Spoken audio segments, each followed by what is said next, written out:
Reprenem les entrevistes amb Enric Valls, psicòleg. Enric, benvingut al plató de Grup Televisió després d'un temps.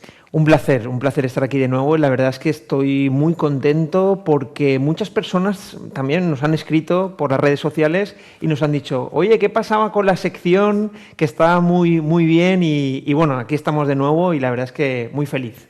Bueno, la sección se tuvo que parar por motivos de causa mayor y aquí estamos otra vez. Vamos a hablar de un tema muy importante. ¿Cómo está afectando la pandemia, el COVID? Porque hablamos continuamente de COVID, de la enfermedad y tal, pero vamos a ceñirlo a las personas mayores. Y luego incidiremos más en el tema de la soledad, ¿vale? Pero quizás la pérdida de memoria, la tristeza, el miedo, la morriña, los dolores de cabeza sean síntomas que estas personas en estos momentos más se acentúen, ¿no? Y estoy totalmente de acuerdo contigo, Miguel Ángel. Yo considero que son los grandes olvidados y están sufriendo mucho. Las personas mayores, efectivamente, es el colectivo más vulnerable. Más vulnerable porque aquí influyen diferentes factores. Primero es, efectivamente, como comentabas, el elemento de la soledad. La soledad es un fenómeno en el que siente y padece la persona y no es lo mismo estar solo que sentirse solo. Yo puedo estar rodeado de 100 personas y sentirme solo. Por lo tanto, la soledad en las personas mayores, por también la parte evolutiva y de crecimiento, de vida, está muy presente. Pero es cierto que las consecuencias, por ejemplo, a raíz del coronavirus, pues están muy presentes, como por ejemplo la fatiga pandémica, es decir, el no poder ver a los nietos, el no poder salir a la calle y saludar a su vecina, también el cómo gestiono y no tener a nadie en mi casa, porque debemos de recordar que actualmente existen en España 5 millones de hogares unipersonales, es decir, personas que viven solas. De esos 5 millones, 2,5 son personas mayores. Y de esos 2,5 hay uno entre 1 millón o 1,5 millones, que son mujeres. Es decir, aquí hay un gran porcentaje y están ahí un poco abandonados, ¿no? Entonces, lo hemos podido observar a través de las consultas telefónicas y las consultas presenciales porque no han podido, por las limitaciones físicas y las limitaciones también emocionales, canalizar de una forma correcta este estado que desgraciadamente no podemos controlar. Este sentimiento de soledad o de sentirse solo, es decir, cualquiera de los dos estadios, yo quizás lo dividiría en tres partes. Aquella persona mayor que se encuentre en una residencia, porque es muy difícil que pueda pensar, es que no quieren venir a verme, porque desconocen lo que está pasando fuera y muchas veces estamos hablando a lo mejor de enfermedades como Alzheimer, no en grados avanzados, sino en los primeros grados, o estamos hablando de otros problemas o personas que creen que a lo mejor no van porque no quiere que los hijos y tal. Después pasaríamos a otros, que sería ese matrimonio mayor que vive en su piso, pero que está confinado porque no quiere, hay un riesgo, los hijos no van a verlo, y después efectivamente estaría el tercer grupo, que es hombre o mujer que viven en soledad, con lo cual aquí encontramos tres estadios muy diferentes para abordar la soledad. Muy diferentes y muy complejos a su vez. Y efectivamente, en estos tres estadios, ¿cómo podemos afrontarlo? Pues básicamente dos cuestiones que tienen que tener presentes. Primero, el contacto familiar y el contacto social.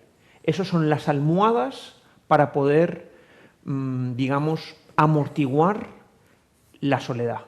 El contacto familiar y el contacto social. Y efectivamente, dentro de esas limitaciones, como podemos encontrar en muchas residencias, debe de mantenerse el contacto, si ya no presencial, telefónicamente o por videollamada. porque es necesario para poder, digamos, proteger a esa persona mayor que se siente vulnerable y que no comprende en muchas ocasiones porque tiene algún tipo de patología, efectivamente, cognitiva, demencia, Alzheimer, incluso a nivel físico, ¿no? Por lo tanto, es importante el contacto familiar y el contacto social. En relación al ejemplo que has puesto encima de la mesa, que es la pareja que está viviendo sola o la mujer o el hombre que están viviendo solos, más aún tiene que estar presente ese contacto social, pues a través de las llamadas telefónicas, a través de hablar con algún vecino, con alguna vecina, expresar o que intente expresar lo que siente. Si nos están viendo familiares de personas que se encuentran así, llamarle una vez al día o cada 2 días. ¿Cómo estás? Que tenga su momento de desahogo. Si no sabemos qué decir, no decir nada, simplemente escuchar. Escuchar, porque cuando uno habla está curándose. Cuando uno habla saca aquello que se encapsula. Porque recordemos, lo que la boca calla, el cuerpo habla. Y es entonces cuando enfermamos. Por lo tanto, es importante que tengamos esto presente para amortiguar, insisto, si vemos que nos es imposible hacer visitas presenciales con las limitaciones o con las medidas de prevención, podemos también optar a regalar algún tipo de animalito para que la persona mayor se sienta útil y que pueda también, está demostrado que un animalito, un perro, un animal en general, puede y favorece en contra de la lucha de la soledad, ¿no? ¿Qué efectos negativos produce esta soledad respecto pues, a los efectos emocionales o mentales de las personas? Sí, los efectos prolongados, porque también debemos de remarcar que la soledad tiene sus efectos positivos, efectivamente. Y hay personas que dicen, uy, ¿efectos positivos? Sí. ¿Por qué? Porque estamos con nosotros mismos, reflexionamos, pensamos, podemos potenciar nuestra creatividad. Pues mira, es que soy buena tejiendo y haciendo almohadas, potenciamos momentos de soledad. Pero sí que es cierto que la soledad prolongada nos generan o nos pueden generar patologías o más problemáticas de las que tenemos. Por ejemplo, insomnio. También está relacionado el tema de la depresión, es decir, pensamientos negativos, voy a estar siempre sola, no soy capaz de afrontar esto, esto no tiene fin. Esos pensamientos pueden producir depresión. Además, también problemas, digamos, un poquito más graves como ideación suicida, pensamientos de ya no veo final, estoy siempre en un pozo oscuro, y también problemas de afectivos emocionales, agresividad, irritabilidad, malestar emocional. Es que esto no lo puedo aguantar, ¿no? Son frases que son consecuencia de esa soledad. Ocurre un hecho significativo y es que las personas mayores muchas veces con esa soledad tienen la válvula de escape en el televisor. Y el televisor lo que está transmitiendo continuamente son noticias y con el COVID pues no demasiado buenas.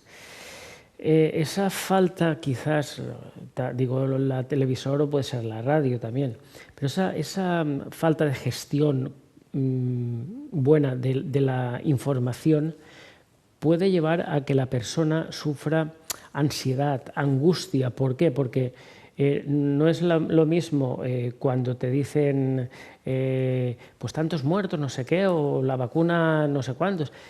Muchas veces las personas mayores esto no lo entienden y hay que explicárselo. Hay que explicárselo efectivamente porque es que es súper importante. Una de las recomendaciones que podemos decir desde aquí es evitar la sobreinformación. Porque efectivamente los medios de comunicación están constantemente fijándose en lo negativo, ¿no? Parece como un contador. Día 1, X contagiados, X tal. Bueno, al final hay que estar informados correctamente, pero evitar la sobreinformación. Nuestra recomendación, ver las noticias a mediodía y o por la mañana, porque cara a la noche le damos más vueltas y somos más vulnerables. fijarse también en las fuentes oficiales o en los canales de televisión como este para que puedan mantenerse informados, pero hasta cierto punto.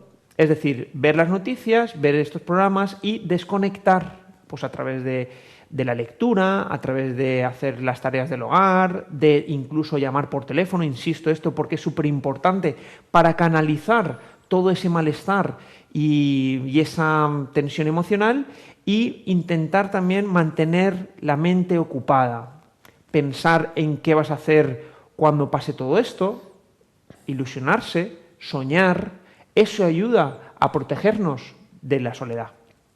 Ya para finalizar la entrevista, tres palabras o tres cuestiones, es decir, dieta equilibrada, ejercicio y hábitos de sueño. Sería un poco el antídoto para mejorar la situación, ¿no? Sí, dieta equilibrada, efectivamente, ejercicio físico, que no es necesario hacer una maratón ni salir a correr, sino con 20 minutitos salimos a dar una vueltecita por el pueblo o por el barrio, es siempre muy beneficioso. Hablar, canalizar, escribir es muy terapéutico, escribir lo que uno siente, lo que uno piensa, eso también ayuda a curarnos. Otro de los puntos que es también importante es si tenemos la posibilidad de tener algún animal para que sentirnos útil, adoptar o incluso, bueno, pues si tenemos algún vecino que nos pueda dejar y pasearlo también, eso es interesante. Apuntarse si podemos y dentro de estas limitaciones a un voluntariado, porque nos ayuda también cuando ayudamos a los demás, nos ayudamos a nosotros mismos y nos mantenemos ocupados y intentar ser más partícipe pues, con los vecinos y eso nos ayuda a desconectar y sobre todo a afrontar algo que está muy presente. Enric Valls, muchas gracias por tus recomendaciones, por hablar de los mayores. Intentaremos no dejarlos solos. A vosotros. Y a todos ustedes, sepan que nuestros mayores han velado siempre por nosotros y ahora nos toca a nosotros velar por ellos. Y que la soledad seguro que es la más cruel de las compañías.